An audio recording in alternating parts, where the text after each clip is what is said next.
Hi, my loves. Let's read the Gita together. You know how I do. I will flip to a random page and we will read. And this is how we do it. This is how we do it. Okay, so here we go. Are you ready? Okay. Should we pray before? Yes, we can take the time to pray. Okay, cool. Let's open it. Are you ready? Okay. Sit down. Here we go. What do you need to know right now? Wow. All right, we're gonna get deep, okay? Are you ready? So if you don't know what the Gita is, Arjuna, who's Krishna's friend, is asking Krishna. You can see the picture here. He's asking Krishna for help because he's a warrior. He's a Kshatriya, and so he has to fight his friends and family because they're on opposing sides. And so he's asking Krishna for advice. He's disturbed. He's like, what should I do? And Krishna's like, do your duty. And so the whole premise of the book is Arjuna learning about who Krishna is. He asks all the important questions for humanity to understand the personality of Godhead, you know? Because we cannot understand God unless God tells us who he is, right? So this book is full of that. Okay, are you ready? Here we go. By the way, if you are like any religion or like it doesn't matter, like you can literally still listen to this and it'll apply because God is one. God is oneness. God is all. Okay, thank you so much. Here we go. The Supreme Lord Krishna can be known by persons who are in a relationship with him through the discharge of devotional service, like Arjuna and his followers. Persons of demonic or atheistic mentality cannot know Krishna. Why? Because the intelligence is not there. Like the consciousness is not expanded enough. It's not evolved enough, and it's not on the same vibrational frequency to understand God. Mental speculation that leads one away from the Supreme Lord is a serious sin, and one who does not know Krishna should not try to comment on Bhagavad Gita. Bhagavad Gita is a statement of Krishna, and since it is the science of Krishna, it should be understood from Krishna, as Arjuna understood it. It should not be received from atheistic persons. Whoa, this is like a straight up clearing to like anybody who came across this video that cannot understand this. Like, you gotta dip now, babe, before it gets serious. You know what I mean? Because even while reading this, I was thinking, am I qualified to read this? Like, because it says like the state of overthinking that leads us away from God is a serious sin. I do that all the time. Like, I do that all the time. So like I don't know if I can, but like I grew up with this. So I'm going to but yes, let's hope I'm qualified. Let's pray for my qualification in the future. How about that? All right. Okay. The supreme truth is realized in three aspects: as impersonal Brahman, localized Paramatma, and at last the supreme personality of Godhead. This is like very like intense if you don't understand it. So the supreme truth, universal truth, is realized in three aspects. Number one is as impersonal Brahman. Okay, so like we can see it as layers. So the impersonal Brahman would be like the top layer. The localized Paramatma means super soul in Sanskrit, okay? And at last, the supreme personality of Godhead at the most intimate layer. So when people say that God is not a person, they're incorrect. God is a person. And that's what the supreme personality of Godhead shows us, you know. A common man, or even a liberated man, who has realized impersonal Brahman or localized Paramatma may not understand God's personality, because God's personality is so difficult to understand. You know, he doesn't have human emotions, or he doesn't have a human mind, you know. Such men, therefore, may endeavor to understand the Supreme Person, the bottommost layer, from the verses of the Bhagavad Gita, which are being spoken by this person, Krishna.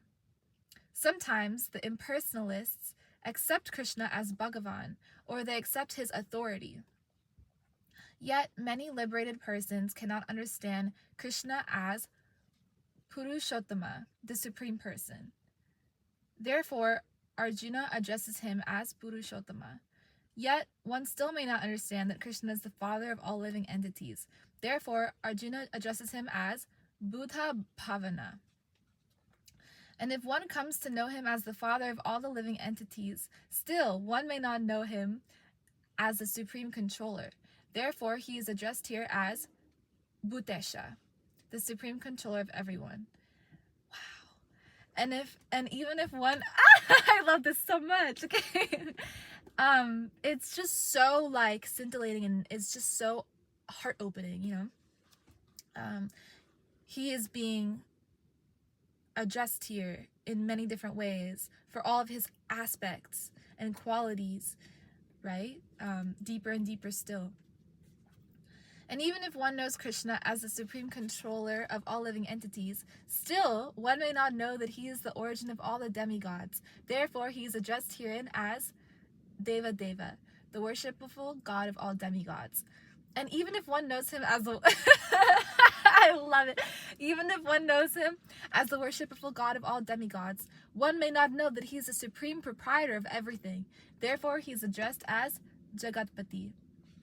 Thus, the truth about Krishna is established in this verse by the realization of Arjuna, and we should follow in the footsteps of Arjuna to understand Krishna as he is. Wow.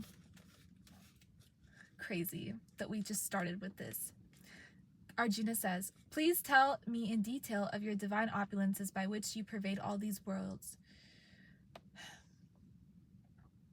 In this verse, it appears that Arjuna is already satisfied with his understanding of the Supreme Personality of Godhead Krishna.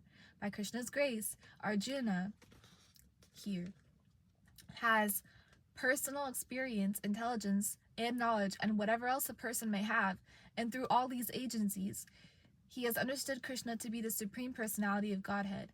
For him there is no doubt, yet he is asking Krishna to explain his all-pervading nature. People in general and the impersonalists in particular concern themselves mainly with the all-pervading nature of the Supreme. So Arjuna is asking Krishna how he exists in his all-pervading aspect through his different energies. Seema, can you read? Like, I'm sorry. I'm doing my best. Hold on, okay? Why am I reading like a third grader? It's just so deep, you know what I mean? Okay. So Arjuna is asking Krishna how he exists in his all-pervading aspect through his different energies, okay? So one should know this is being asked by Arjuna on behalf of the common people. So what did I just say, right? Arjuna is asking these questions for people to understand. And the amount of cows that have gathered, like, there's so many cows right here. Like, 11 of them. I should show you. This is hilarious. Did you guys know that there are cows, like, 2 feet away from me? Okay. So Arjuna says, "O Krishna, O Supreme Mystic, how shall I constantly think of you? And how shall I know you? In what various forms are you to be remembered, O Supreme Personality of Godhead?"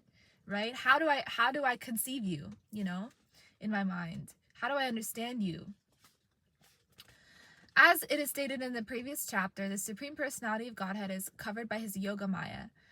Only surrendered souls and devotees can see him. Now Arjuna is convinced that his friend Krishna is the Supreme Godhead, but he wants to know the general process by which the all-pervading Lord can be understood by the common man. Common men, including the demons and the atheists, cannot know Krishna because he is guarded by his Yoga Maya energy. Again, these questions are asked by Arjuna for their benefit. The superior devotee is concerned not only for his own understanding, but for the understanding of all mankind. So Arjuna, out of his mercy, because he's a Vaishnava, a devotee, is opening for the common man the understanding of the all-pervasiveness of the Supreme Lord. He addresses Krishna specifically as Yogin, because Sri Krishna is the master of the Yoga Maya energy, by which he is covered and uncovered to the common man. The common man who has no love for Krishna cannot always think of Krishna, therefore he has to think materially. Arjuna is considering the mode of thinking of the materialistic persons of this world. The words Keshu Keshu Kabhaveshu refer to material nature. The word Bhava means physical things. Because materialists cannot understand Krishna spiritually, they're advised to concentrate the mind on physical things and try to see how Krishna is manifested by physical representations. And I did this. You know, when I was in the beginning of my spiritual journey, I would do this. I would say, okay, Krishna, like, you are like this bag, you know, you are like this person I'm speaking to, you are this object, this car, you know, everything. And it works. Oh Janardana, again Arjuna is saying, oh Janardana to Krishna, because that's one of his names. Again, please describe in detail the mystic power of your opulences. I'm never satisfied in hearing about you, for the more I hear, the more I want to taste the nectar of your words. A similar statement was made to Shuta Goswami by the rishis of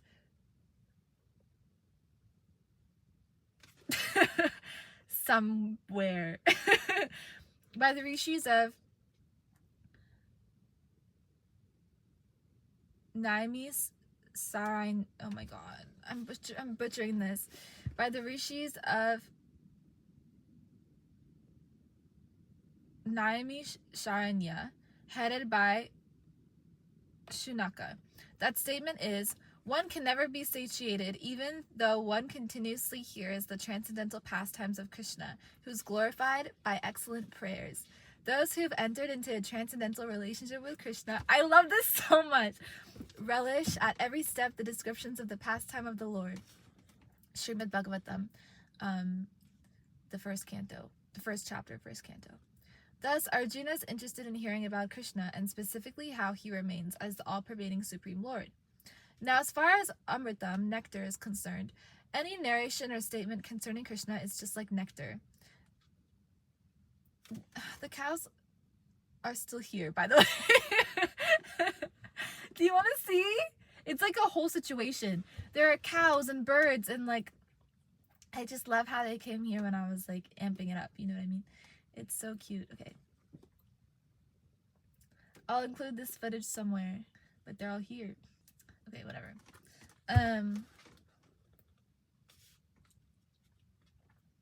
As far as Amritam nectar is concerned, any narration or statement concerning Krishna is just like nectar, and this nectar can be perceived by practical experience. Modern stories, fiction, and histories are different from the transcendental pastimes of the Lord, in that one will tire of hearing mundane stories, but one never tires of hearing about Krishna. It is for this reason only that the history of the whole universe is replete with references to the pastimes of the incarnations of Godhead. The Puranas are histories of bygone ages that relate the pastimes of the various incarnations of the Lord. In this way, the reading matter remains forever fresh, despite repeated readings.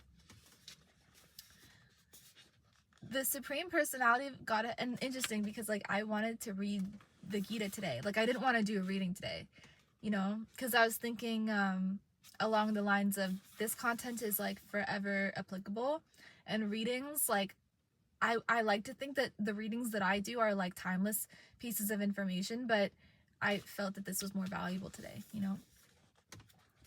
The Supreme Personality of Godhead said, "Yes, I will teach you of my splendorous manifestations, but only of those which are prominent, O Arjuna, for my opulence is limitless." So God is saying that his opulence is limitless. So how can we understand that? You know what I mean? Like to a common man who lives in their ego, they would think, oh, like Krishna is like full of himself. Do you see what I'm saying? This is why the human mind cannot comprehend God. Right? One time I tried to put somebody onto the Gita and they read a little bit of it and they were like, oh, like the whole time Krishna's just talking about like how amazing he is. They didn't understand that God is telling you who he is for your safety, for your ability to go to him, for your understanding of him so that you can form a relationship with him. We are so fallen, like literally, because we wake up, we eat, we sleep, we shit, we repeat. Like we have no, I shouldn't swear when I'm holding this. We have no concept of spiritual ideation. Like we have no idea of eternality, you know? We have no idea of Krishna. We have no idea of God. And so like, you know, everything else that is not pure transcendental relationship with God is garbage, truly. And we've just been infused with so much garbage, you know? That's why I want to help people create passive income for themselves so they have more time to do this, you know? And understand God and understand who they are in relation to God and solidify that relationship with God so that they don't have to take another birth. My resolution is like liberation for the globe, okay? It is. The Supreme Personality of Godhead said, "Yes, I will teach you of my splendorous manifestations, but only of those which are prominent, O Arjuna, for my opulence is limitless." So how merciful he is, right, to give us the best of him, or the most succinct, so that we can understand him. It is not possible to comprehend the greatness of Krishna and his opulences. The senses of the individual soul are limited and do not permit him to understand the totality of Krishna's affairs. I just talked about this. Still, the devotees try to understand Krishna, but not on the principle that they will be able to understand Krishna fully at any specific time or in any state of life. Rather, the very topics of Krishna are so relishable that they appear to the devotee as nectar. Thus, the devotees enjoy them. In discussing Krishna's opulences and his diverse energies, the pure devotees take transcendental pleasure. Therefore, they want to hear and discuss them. Krishna knows that living entities do not understand the extent of his opulences. He therefore agrees to state only the principal manifestations of his different many sons. Wait. Wrong page. I skipped one. Hold on. Of his different energies. He therefore agrees to state only the principal manifestations of his different energies. The word pradhanyata, principle, is very important because we can understand only a few of the principal details of the Supreme Lord, for his features are unlimited. It is not possible to understand them all. And vibhuti, as used in this verse, refers to the opulences by which he controls this whole manifestation. This whole manifestation, the multiverses. In the Amar, I think, right? Hold on. It is not possible, right? Yes. The whole manifestation. Oh, no. I'm sorry. I was wrong. Vibhuti, as used in this verse, refers to the opulences by which Krishna controls the whole manifestation of his